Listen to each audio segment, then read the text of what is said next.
फसलों को हृष्ट-पुष्ट करने वाली मिट्टी अब मरती जा रही है। खेत की गुणवत्ता बढ़ाने वाले जीवांश और बैक्टीरिया की मात्रा लगातार कम होती जा रही है। ये सब रासायनिक खाद के अंधाधुंध प्रयोग और लगातार हो रही खेती से हो रहा है। इसका एक कारण अधिक पानी वाली फसल भी है, जिसने खेतों की मिट्टी का जीवन खराब कर दिया है। रही सही कसर कृषि यंत्रों ने पूरी कर दी है। इसने धरती का सीना चीरकर फसलों के लिए फायदेमंद कीटाणुओं की जिंदगी तक छीन ली है। लगातार घट रही पैदावार फसलों के लिए खेतों की मिट्टी में 41% से अधिक जीवाणु होना जरूरी है। यही जीवाणु फसलों के लिए मुख्य भोजन होते हैं। बुंदेलखंड में महज 0.6% ही जीवाणु बचे हैं।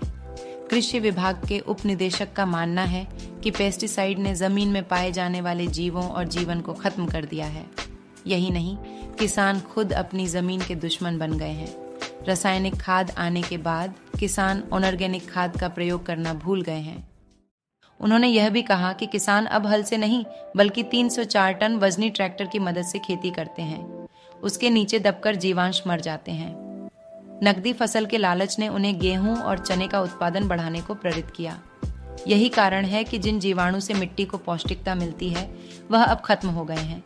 नहीं दिया ध्यान तो होगा।